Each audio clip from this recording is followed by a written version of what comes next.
Final Fantasy VII Remake reveals some new screenshots as well as details its Materia system, and I talk about the 5 Nintendo Switch JRPG titles you need to play. Next on the JRPG Report.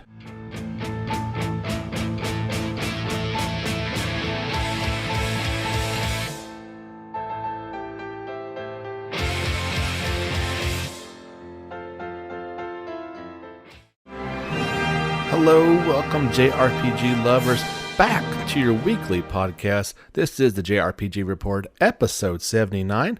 My name is James Fisher. Thank you so much for tuning back in with us yet again. We thought that we'd have a slow week after Tokyo Game Show, and we did. However, Final Fantasy VII Remake is still in the news, and we've got some really fun things to talk about in this podcast.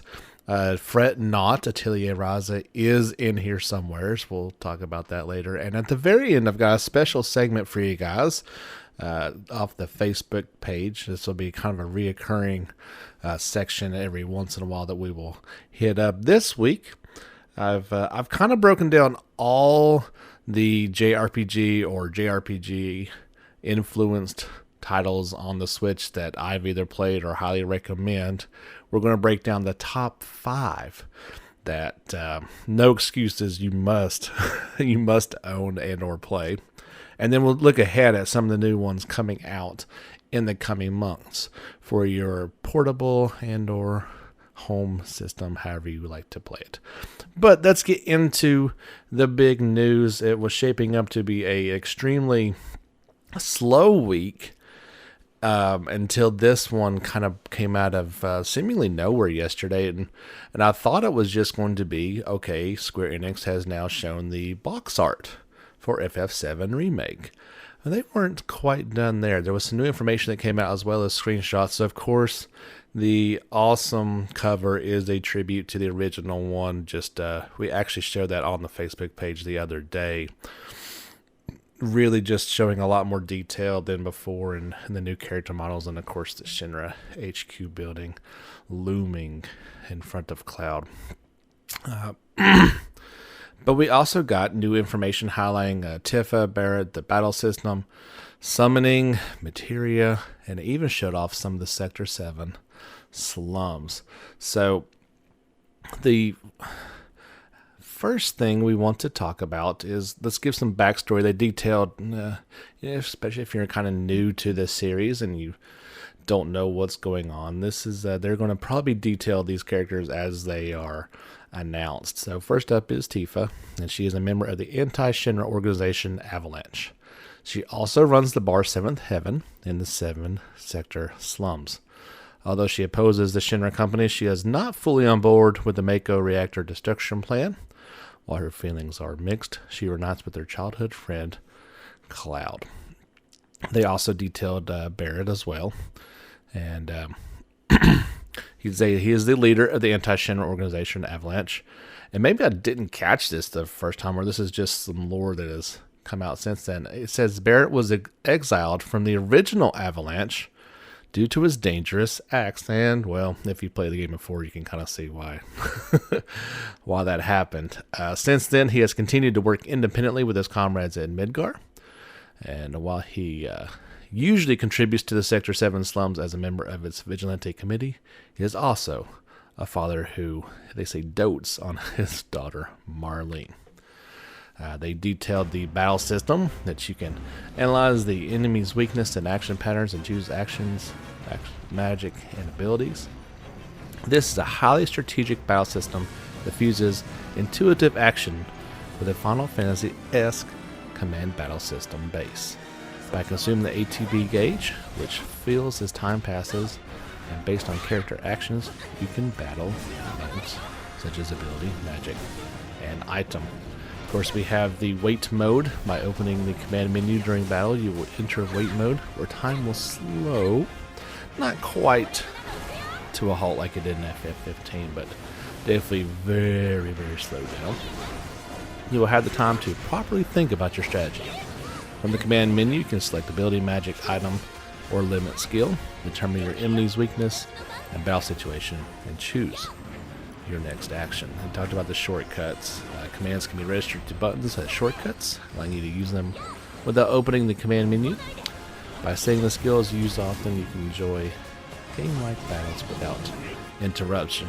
This one was either new or something I've not seen before. They talked about the burst gauge, and so that is the gauge beneath the enemy's HP bar. It's called the burst gauge. It will increase as you attack, and when it is filled, the enemy will enter the burst state. In this state, the enemy is unable to take action and will take more damage than useful. And Cloud actually has a new burst slash ability, which allows him to easily fill up the burst gauge. So the first thing I think about is the break system from FF13. Now, I woefully hated that system, and it's one of the reasons why I really didn't care for the overall game, on top of its other issues. I did not care for the way you basically had to do that in order to play the game. It doesn't sound like this is that case. Like, obviously, your normal attacks, and then obviously if you have special attacks like Burst Slash, they will further damage the enemy. And when you hit this, it's kind of like a bonus. They say there still are critical hits, but it sounds like this is kind of like doing, a mode to where critical hits are more likely to happen. You can do more damage. It's not necessary, but it definitely will help make things a little easier. There are party commands now, so you can switch between the characters you were controlling during battle with the D-pad. You can also open the party command menu with the L2 and R2 buttons to issue battle commands without changing characters. And they have an associated image along with this prompt, and it actually shows Cloud being grabbed by an enemy, and he is this is a big tank-like mustache, so it's got a big metal hand, and he is completely bound up. He's not getting out of it. It looks like you can now issue party commands, and it's got Barrett, kind of shooting off the desk like, "Hey Barrett, get me out of this," which you would think you wouldn't have to issue a command for him to try to save you from the enemy's clutches, but it is a video game. You've got to do your thing, right? So I thought that was really cool. We saw in one of the other videos, I believe in the sewers, that one of the enemies had actually jumped on top of Cloud, and he was kind of fending him off with his sword to keep him from attacking. So some really cool little features like that are popping up here and there, and just really giving a depth to the combat system.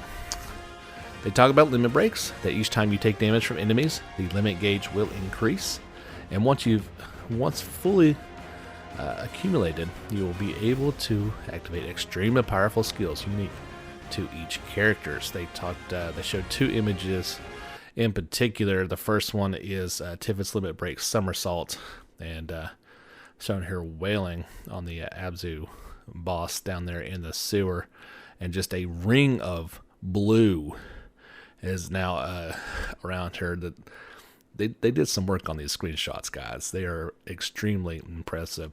By the way, you can obviously check out this entire story and what I'm talking about if you head over to the Facebook page, JRPG Report. I've got that in detail. It also shows Barrett's Limit Break the grenade bomb, and kind of showing him charging up for it. It's Big Shot, but I guess they've renamed it. You'll see a bunch of things have been renamed. They show not only him charging up for it, but him blasting it off there in the distance. So the big thing I want to talk about a little more in detail, and you can actually check out, I made a YouTube video for this as well, really talking about Materia. So Materia was one of the things that was probably one of the better, if not one of the best things about Final Fantasy VII. And of course there's been how does it work? Is there going to be changes? It looks like they're keeping it very faithful to the original. So here's their description of it. They say, by equipping Materia to weapons and armor, you can use abilities and such as magic. There are various types of materia, ranging from magic materia to command materia, independent materia, summon materia, and more. Depending on the slot, the materia can be paired together, which will change the effect of that materia. So for example, they've got the support one with elemental, and of course it's on Cloud's Buster Sword, so those two slots are connected, which means you can use a support one like that. He's got that paired up with Blizzard, which will now give an effect to his attacks. If you were to put on the armor, that would have that in elemental damage. There's even a screenshot showing Cloud equipped with this materia combination, striking an enemy. So not only does his sword literally have like ice crystals popping out of it, but after he strikes the enemy, there's now ice crystals popping out of the enemy as well. Details, man, I'm talking, these details are just incredible. It looks like they are definitely doing things correctly. One thing I noticed, and I kind of highlight in the video as well, we can see this on a couple different screenshots.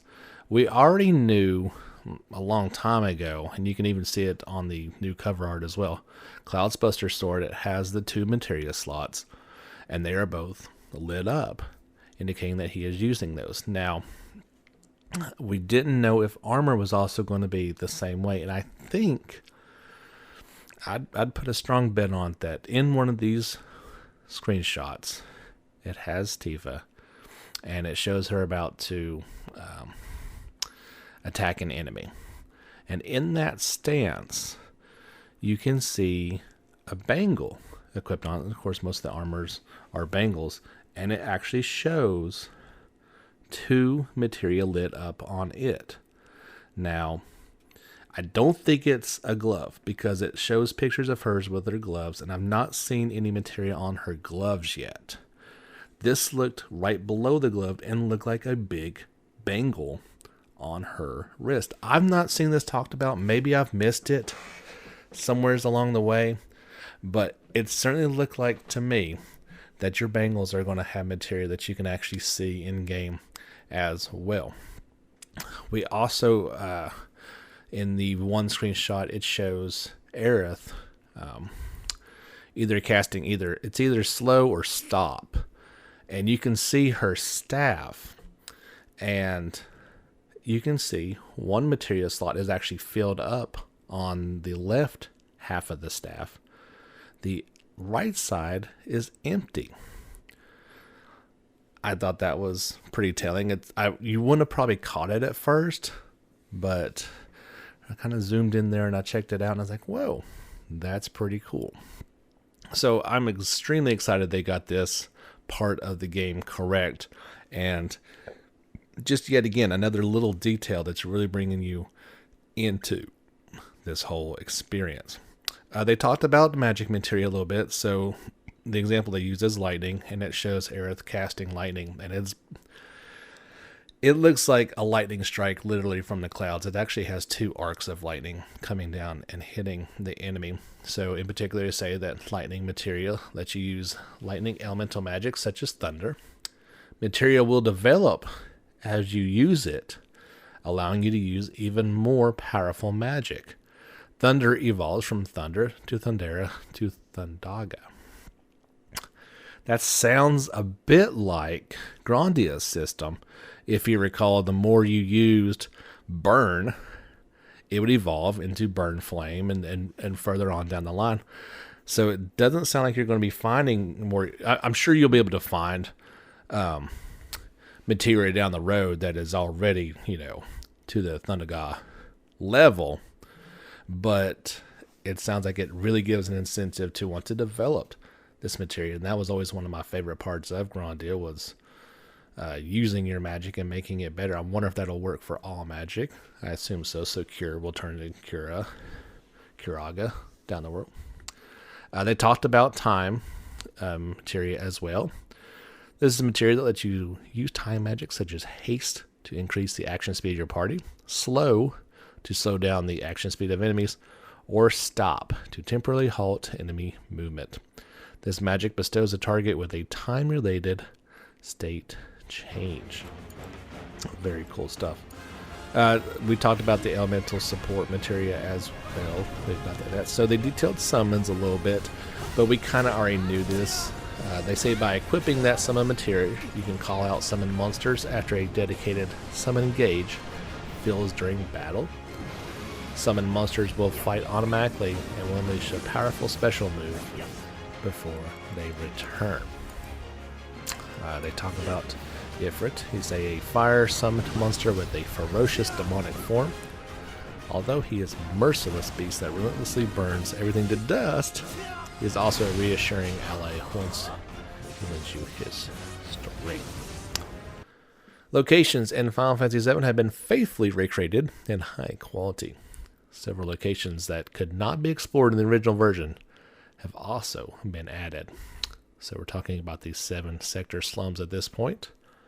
These slums will leave the 7-section plate, a dim town where the sky is blocked off. Its buildings are made out of the scraps produced during the construction of Midgar. From the 7th Heaven Bar to the Beginner's Hall by its Vigilante Committee, the 7-sector slums are home to a lively community. They detail the 7th Heaven Bar. They say it's a bar in the 7-section slums, a place for laborers to relax every night. It is known for its famous cocktail, the Cosmo Canyon, and the smiling face of its showgirl, Tifa. There's also a darts game where the men of the town compete for the highest score. After closing, 7th Heaven becomes the base of operations for the anti-Shinra organization, Avalanche. Those one set picture of the slums is pretty cool. It says there's the item shop, and there's a sign for it that hangs up above where you can see. Below it, it actually says, today's special, high potions. I thought that was such a cool little thing. Like, I don't know if that's going to change, every day or, further down the line, that would be something different. But again, like I said before, just those little details are getting me super, super excited. They also released a 5-minute or so trailer, not trailer, but they showed the full Abzu battle. You couldn't see this. You could see it in last week's gameplay section from Tokyo Game Show, but this really just highlights it. It really shows up, and you can clearly see Cloud with the rune blade. So exciting. I've said it before, I didn't want to be as excited about this game, but it's like impossible not to be. The fever pitch is only going to grow. We're coming up on it's almost October, so 6 months we'll have this game. We're right on that threshold of they're showing an awful lot about this game and showing a lot of detail, which is obviously making myself and many others super excited. But I really would like them not to show too much more. That would be nice. We shall wait and see what Square Enix does. They're banking on this one, guys. Do you remember when Final Fantasy 15 came out? They're like, we need to sell 10 million copies for it to be profitable. I don't know if they ever actually got to that point. Maybe with the DLCs and all that, they got to that point. I don't think they're going to do that again with like saying a number that it needs to sell out. But this game's been in development for a long time. If they cannot sell this one well, they can't sell anything well. So all the marketing, all the push is going to be hot and heavy. We're going to see this one pub like it was a major Hollywood theatrical release. I've already seen, I don't know if you guys have noticed this as well, but I see pop-ups for it, like in your advertising as you're browsing online, different websites. It's popping up in standard advertising. Amazon wants me to pre-order it, those type of deals. So it's going to be major, guys. Just get ready to ride. So definitely go check out my YouTube video. It really details and shows what I was talking about there. Of course, you can find that JRPG report. Search on YouTube. You'll find that in my live streams and a couple other old trailers I made. I'm going to try to put a little more effort into those here real soon. That is our main story. So let's take just a quick break, have a word from our sponsor, and we'll be back with the rest of episode 79 of the JRPG Report. All right, guys, we got a bunch of smaller stories to kind of punch right through, and then we'll get to our later featured content. But let's first talk about PC owners that are looking forward to Grandia HD Remastered are going to have to wait just a little bit longer. The game has been delayed until October 15th. Obviously, it was planned to come out in September. September only has a few days left, so you kind of maybe thought maybe this delay was coming. On October 15th, the already available Grandia 2 Anniversary Edition will be renamed and updated to Grandia 2 HD Remaster. Additionally, Gung Ho Online Entertainment America will release an update for Grandia HD Collection on Switch on November 12th, which will address various user feedbacks. More information will be announced at a later date. This message comes straight from Gung Ho Online Entertainment America. They say, thank you for your shared excitement regarding the release of Grandia and Grandia 2 HD Remasters on the PC. Since the launch on the Switch, we've been closely following your feedback and comments across all our available channels of communication. We'll continue to concentrate on creating the best experience for our audience on both the Switch and PC. We are taking our time to resolve these issues. So, the standard standard response on the delay there. It's a bit of a bummer, but there were some technical issues with the Switch release, so they've probably been working hard to get that, and maybe just didn't have the resources to do both of these. So if you're looking forward to those, you're going to have to wait just a little bit longer. News out of Nintendo in Level 5. They announced that Yokai Watch 1 for the Switch will support online battles, allowing players to battle friends both nearby and distant. This game was coming out on October 10th in Japan. Still no word on a Western release. Huge week over in Japan for JRPGs. I don't know what somebody was thinking at all these companies for all these to come out on the same day, but it's going to hurt initial sales. There's no other way to put it. So, this week, Japanese gamers have Dragon Quest XI S Echoes of the Elusive Age for the Switch. Definitive Edition. Gotta put that in there. For the Switch. Ys 9 Nostrum Nox for PS4. Code Vein and Atelier Ryza Ever Darkness and The Secret Hideout, among others, including there's a new Contra game that came out, and as an old school Contra fan, it really pains me to see somebody call this like the worst game of a generation.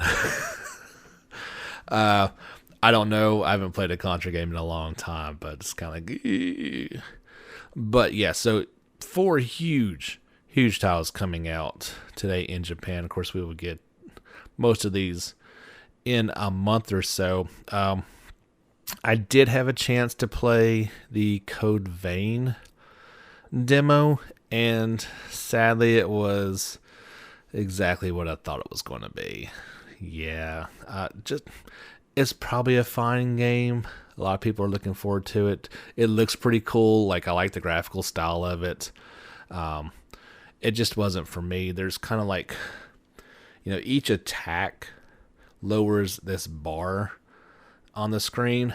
And so, like, basically after, depending on the and I understand what they were doing. It's just not something I want to get into. Each swing of it lowers it. Like, if you have a bigger, heavier item, it lowers it even more. Yeah, I just wasn't, maybe if I give it more time, but it just didn't kind of really grip me. So I'm sad to say that, as it was something that was, pretty excited to try out, but it's just not for me. We've got 2 live streams coming up here. The first one is going to be September 6th at 2100 Japan Central Time, and it's going to actually last for about 4 hours. And this will be for Dragon Quest XI, Echoes of the Elusive Age Definitive Edition. You have to check on YouTube to see if you can find those links. I don't have those yet. This Part 1 of the broadcast will feature Dragon Quest creator Yuri Hora and Super Smash Bros. Ultimate director Sakurai, who will have a special discussion. Part 2 will invite the Japanese voice actors of the game to discuss the series, as well as celebrate the release of the game when the clock strikes midnight. So pretty cool that this is coming out worldwide. This will start on the 26th and end on the 27th, the release date.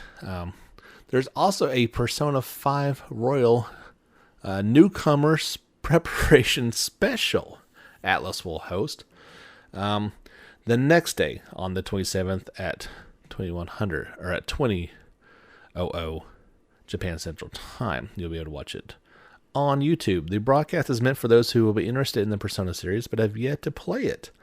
It will answer questions like, what is Persona 5 and where can I start the Persona series from, with a bunch of people. Yeah, I'm not sure. There's fans' names. I'm not sure if that's really significant or not. So obviously you'll need to know your Japanese, or rely on the sometimes reliable translation to be able to understand this. If you're all interested, check it out. If you are a Persona, so check this out. If you are looking forward to Royal, but you don't necessarily want to wait that long, get on your PlayStation now. There is still that Days of Japan sale going on.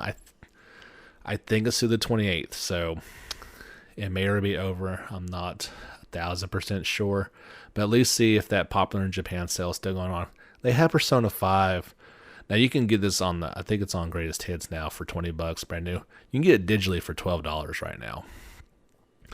That's a crazy deal for that game. Such a great game. It's long, so I mean you're going to get beyond your money's worth on this one. If I was going to answer where she'd start the Persona series from, it'd be part 3. You are not going to be able to find part 1 and 2, unless you want to pay out the wazoo for it. 3 is where they start to hit their stride.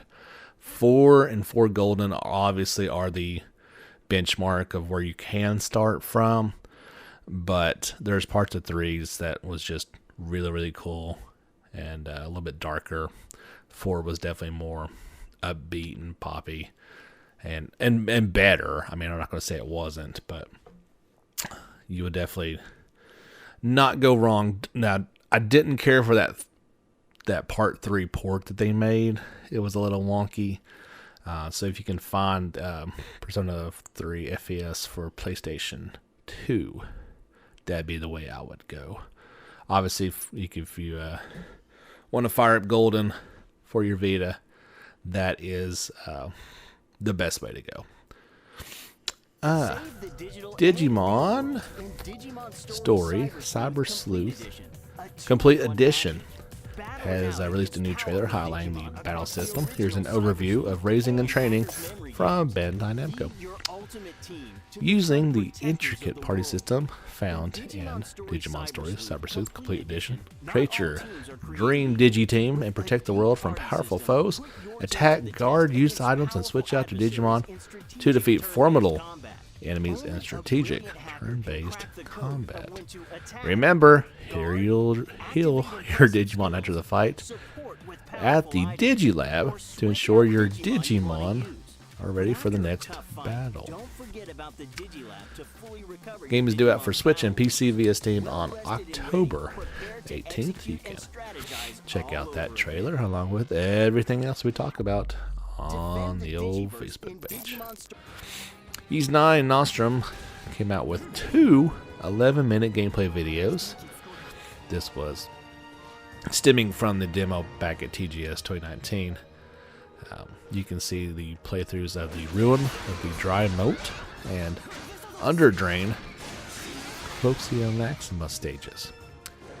You can check out those links, as well as read a ton more about this upcoming game, which is actually going to be out any day now in Japan and sometime over here in the West. Mobile game, Square Enix released a second overview trailer for the War of the Visions Final Fantasy Brave Exvius. The trailer, narrated by Herman Marchini, Machner, Macherie voice actor Lynn, introduced the strategy RPG's ARMS vision card system and summons. There's a trailer for that. This is an iOS and Android device game in Japan. It is, they may not be saying this, but this is kind of a spin-off kind of idea, at least along the strategy RPG ones that they made, Final Fantasy Tactics. Obviously, I don't think it's going to be anywhere close to that. It is a mobile game, so you know what you're getting with those. Brave Exvius is not bad by any stretch.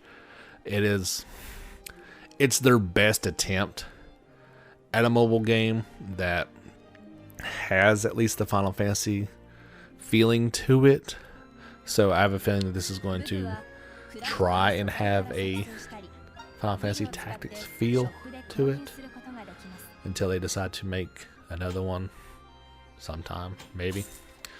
Square Enix was not done with the mobile arena as they released a Various Day Life, a daily life and adventure RPG made by the creators of Bravely Default and Octopath Traveler for the Apple Arcade. So this is a new one coming out. It's got, it's definitely got the staff for it, so maybe this one won't be bad. It's different though, so characters grow through everyday work. You build your strength as a warrior by performing manual labor, or hone your magic skills as a secretary transcribing powerful codices. With over 20 job classes and more than 100 types of work for those jobs to perform, how you grow as a colonist is entirely up to you. Choose what limited rations, items, and camping gear you can pack in your bags as you leave the safety of the city to confront the unknown in strategic expeditions. You'll battle monsters, bad weather, and food spoilage on the various frontiers of the land. When the going gets tough, you'll press onward. Will you press onward or retreat to explore another day? So it kind of has that Oregon Trail feel to it. That's kind of cool. The innovative battle system, introducing a twist to the traditional job and ability turn-based battle. Work together with your allies to exploit the 3 CHAs, they say. Change your foe's condition, build up a chain of attacks, and seize your chance at inflicting heavy damage. There's a launch trailer to go on with that. I like that they're trying something new. Like I said, they've got the pedigree of the staff to make this one fairly interesting. It looks pretty good. Like, from a graphical standpoint, it looks the part. You're not going to be confused. It's not a mobile game, but taking a chance, trying something new. I like it. This is only in Japan for right now, but Square Enix released a Final Fantasy VII and 8 Remastered Twin Pack for the Switch. Sometime later this year, it will support both English and Japanese language options. Pre-orders are available now at PlayAsia for $49.99. Physical copies of this game is always a good thing, that they are both only available digitally, so you're paying a little bit more for the physical copy, but keeps... for those fantasy purists like myself, pretty cool. I can imagine this coming west. This seems like a no-brainer. If it does well, I can see that happening. Game Freak released a new 30-second trailer for Little Town Hero, its upcoming RPG for the Switch, due out exclusively on the Nintendo eShop on October 16th for $24.99. So not a very long trailer, but here they say they ask, "Got any ideas, hero?" The story is set in an isolated village on the edge of the world. The only gate leading outside is heavily guarded by a castle, and the villagers are not allowed to leave. Most of the villagers don't give it a thought and happily go on their everyday lives. However, the protagonist is a little different from the others. He wants to see the outside world. One day, a monster appears in the village, shocking everyone because they thought until then, no one knew such creatures existed. The protagonist is able to fight using a mysterious red stone he found in the coal mines. In the course of his defense of the village, he gradually unveils secrets of how the stones and the monsters came to be. Unlike most RPGs, there's no need to fight weak monsters repeatedly to level grind and Little Town Hero. Instead, you'll need to have a good strategy to fight each boss monster one-on-one. Will the protagonist live the adventure he craves and escape the humdrum village life? Key features include a challenging battle system, which relies heavily on coming up with new ideas and strategy, a compact story progression design with the busy gamer in mind, and soundtrack by Toby Fox, the composer of the background music for Undertale. Exciting game coming out. $24.99, very good price. Coming out at a good time on the 16th. Again, this might be something I'll wait just a little bit for and see if I can catch it, $5 cheaper on sale somewheres. But promising looking title for sure. The latest issue of Dengeki PlayStation has new information on publisher Koei Tecmo and and developer Gus upcoming Fairy Tail game. Here are some of the tidbits. The main story alone should be about 30 hours of gameplay. There is side content such as customer episodes and special costumes, so it should actually take longer than 30 hours. Game unique stories will appear, such as requests related to characters that do not appear much in the original manga or anime. There are more than 10 playable characters. There are costumes. Of course, downloadable content is being considered. As your guild rank increases, your magic links will become greater, and you can learn ultra magic-esque legend-classed magic. By fulfilling the requests of townspeople, you'll be able to upgrade your guild's various facilities. Your bonds with your party will deepen as you place them in your party or fulfill requests together. Battles are command-based, as previously announced. Play while considering things like, when should I do this? Who should I do it to? What magic should I use, and who should I use it on? There are characters that support each faculty, job, and the like within the guild. Fairy Tail is due out for PS4, Switch, and PC worldwide sometime in 2020. So it just wouldn't be a week without some more Atelier Ryza news, right? This is actually pertaining just to the Japanese release, so they've kind of updated. They've got a release schedule for updates that are going on. So if it comes out, let's say today or tomorrow, whenever you listen to this at the end of September, on October 10th, they will add the photo mode, Lost, Lamb number 2, and Me and My Pony. Obviously, you can guess what photo mode does for you. Lost Lamb number 2 is an ancient tool specialized in being attacked by Ryza and her friends. The amount of damage dealt, number of chains, and the like against Lost Lamb number 2 will be recorded, and you can acquire gems based on your score. This becomes available a little bit later in the story, so you've got to reach a certain point for that. Goes along. Ponies are kind of the mascot for the Atelier series, the little, and they're not slimes or jellies, but little blobs of smiley face looking goo that they just feel, they're in the same thing as slimes is they just feel so good to just early level destroy. Now you can raise your own pony. By feeding it, its stats and appearance will change, and it will bring back items when it goes out on a journey. Enjoy various transformations while raising your puny. This will become available about halfway through the game. Update number 2 will just go on sometime in October. The content's the Advanced Exploration patch. Certain skills upgraded, cap level increased to 99, and weapon upgrades are expanded, as well as the high difficulty patch. We'll add the legendary difficult mode. And update number 3 will happen sometime in November, and that will be the Gathering Synthesis level cap will increase from $99 to $100. So I dare say we will get a staggered release like that, about a month or 2 months after release. We'll see some of those things once it comes out over here in the West. That's all the news and notes for the week. Hope you enjoyed those. I've got one final little segment.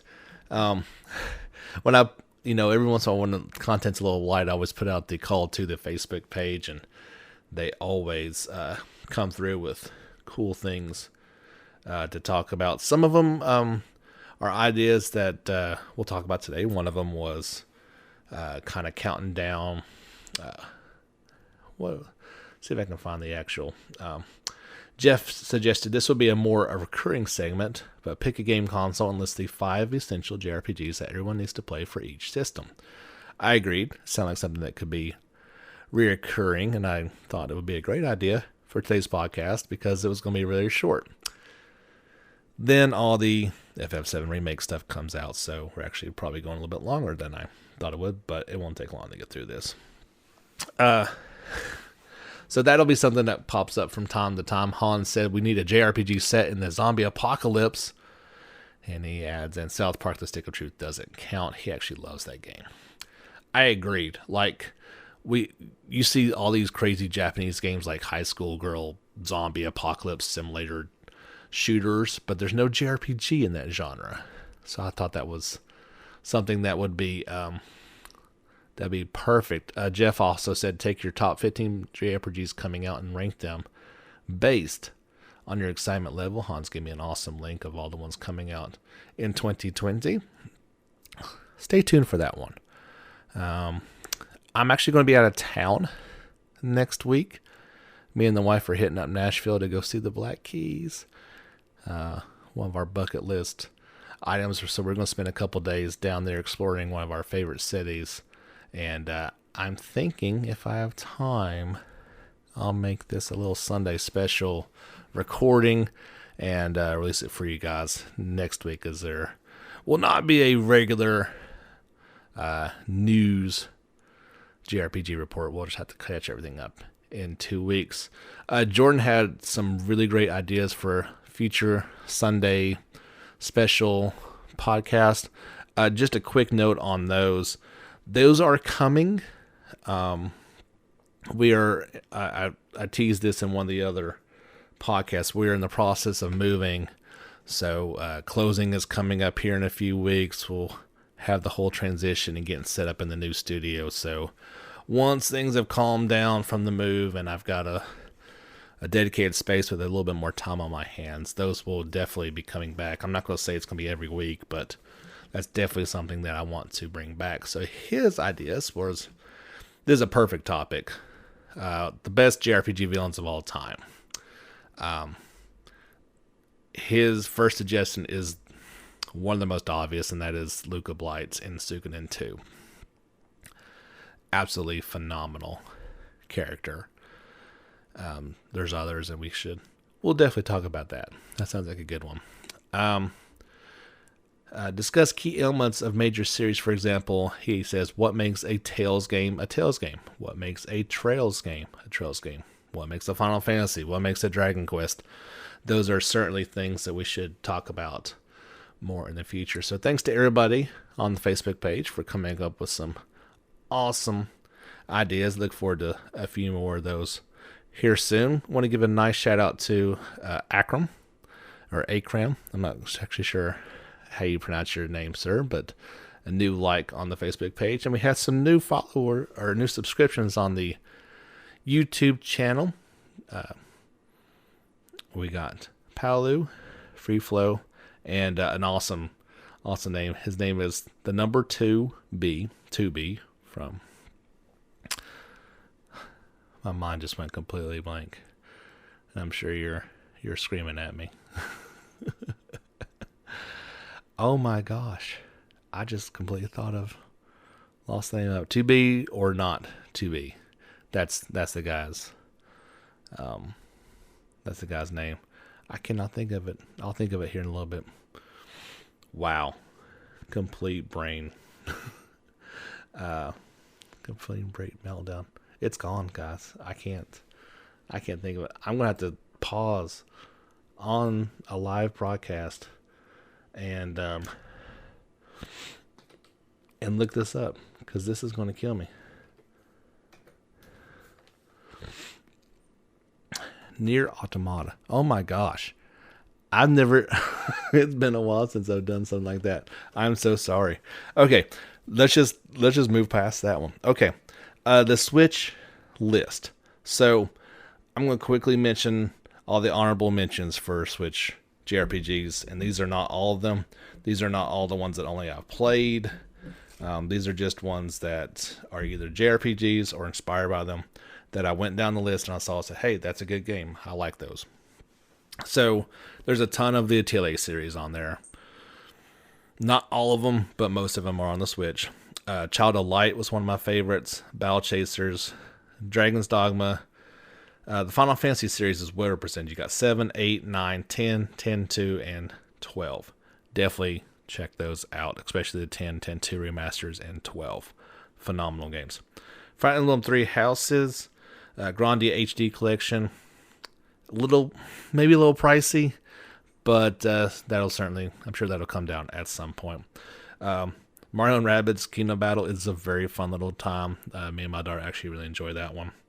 The Secret of Mana trilogy is out there as well as the Valkyria Chronicle and Ys 8.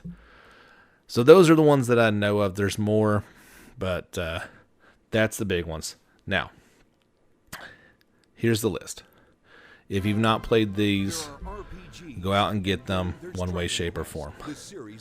Now, today's the 25th of September. You can't buy this one till the 27th, so save your money. Go get Dragon Quest XI. It's the quintessential example of a JRPG. It did everything right.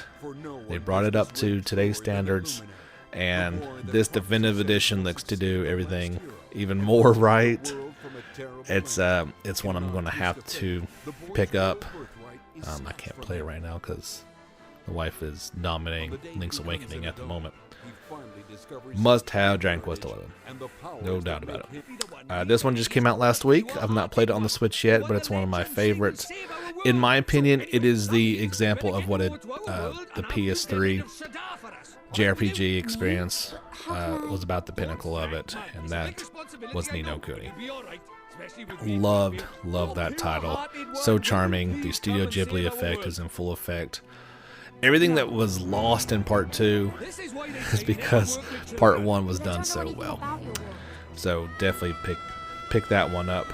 I'll be honest, I have not played Octopath Traveler yet, but I know it's a great game. It's been so well reviewed. It is a game that's at the top of my list that I need to play. I understand. Don't yell at me. I know. There's only so much time for so many games, guys. That is the reality of life. But it belongs in the pantheon of you must own Switch JRPG titles. Not a new game, but an old game that was done perfectly. Tales of Vesperia. I hesitate to say it's my favorite Tales game, because I truly love Abyss. I truly love Graces. I love Exodia 1. I love Berseria. And it's easily in my top 5 immediately. It's the best old school one, perhaps. Although Abyss was good. It's all subjective. By and large, it is regarded as the best Tales game by fans. And I completely respect that, and I agree with it. I had a maybe personal love with some of the other ones more, but it is phenomenal. Must go pick it up. You can catch it on sale from time to time as well, so definitely get that. Now, these weren't in any order, but the game that I put the most time into is Xenoblade Chronicles 2. I think last count was getting close to 200 hours, and that's not counting. I actually didn't love Golden Country, and I didn't put a whole lot of time into that, so I could easily put many more hours into this game and still love it. I did absolutely everything I thought I could do in this title. It just clicked for me. It was just love. Pure love. There are some graphical limitations because it's on the Switch. You'll see some pop-ups and some weird type things. But I just thought it was so well done. Great story, great characters. Enjoyable through and through. Just challenging enough. The exploration was you really wanted to go out there and explore these, look over the next hill at what's coming up, go out and fight those battles or run away from a monster that's way too high of a level for you to try to get into. So that's my list. You gotta hone these ones. Don't think twice about it. Those are check marks. Quickly, one's coming up here in the next little bit that you should look forward to, and these will be a little preview. Some of these will be on, if not all of these will be on the upcoming 20 looking ahead JRPG podcast. Christ Tales, Little Town Hero, Mist Over, Pokemon Sword and Shield, Star Ocean vs. Departure, Trials of Mana, Xenoblade Chronicles, the original one. Hope you enjoyed that. That's my little Switch segment. Let me know your thoughts. Get on the JRPG Report Facebook page and say, your list is terrible. I don't like it. Why would you even think about putting that title on there? For the record, Breath of the Wild is not a JRPG. It does not belong on that list, nor should it be on any JRPG. It's an action game. Quickly, I played Mist Over, the time trial for it. You can check that out at any time. It's different. I wouldn't say it's a game that I'm going to get because it is very different, but it did some really fun things. I think I'm going to make a quick video about my experience with it and kind of show in detail what this game is all about. But it's not bad. It's just maybe not exactly what I thought it was going to be. But that's okay. That's why they do those things. It is a timed demo. So I wasn't sure what that meant, if you got to play it for a day or up to a certain level, a couple hours into the game, whatever it would be. No, it's literally a timer is counting down as you're playing this thing. And it slows down in combat, but it definitely goes at real time when you're out exploring. So you can do it as many times as you'd like to. However, it is, tick, tick, tick, clock is ticking on you. And I'm going to try to make a video for my Trails of Colt Steel 3 demo experience. It's glorious, guys. I was hesitant to play it, like I said, but your save progress goes through to the next. You can just pick right up there. It's almost everything I could have wanted in a demo. So here in a couple days, if you want to hit up YouTube and see my full thoughts on it. It gets my extreme thumbs up so far. If you are new to the Trails series, it's a good place to just check out and see if you like it or not. You're going to be lost. You definitely want to check out the recap to know what's going on. I would highly recommend playing 1 and 2 at the very least before getting into this one. You're not going to know what's going on. But the first thing that was... Obviously, there's a graphical bump in this one. Well needed. But one of the best things I thought, and this is so much of a minor detail, but it's huge. When you break the crates and stuff that's all over in the dungeons, your character just automatically picks up the item and it goes into your inventory. No more of the... Does a crate have anything in there or not? No, it didn't. Or I'm standing on it and I can't see it. Oh my gosh, I'm standing on it, but the X button has not allowed me to pick it up yet. No more of that ridiculousness. It automatically just goes into your inventory. A welcome thing. The battle system has been overhauled in the most best way possible. It takes just a minute to get used to if you're used to the wheel, but once you get going, it's just like Persona 5. It's quick, bang, bang, bang. Super well done. I was so relieved to see Reen's crafts have changed. I don't have to see the same things over and over, and there's some new arts on there. Obviously all the new skills and new characters are all present, but check it out. You will not be disappointed. So we almost went an hour, guys. That's crazy. I didn't think this podcast was going to be that long, but I'm glad it was. Anyway, let's wrap up episode 79 of the JRPG Report. Thank you so much, guys, for checking in every week with us. Like I said, next week will be a special one. We'll be back with a brand new episode the following week and catch you up on anything we might have missed. Always check out the Facebook page. You can keep up to date as I share things as they come out, pretty much on there, new stories. Don't forget to follow us on YouTube as well. Give us a like and subscribe.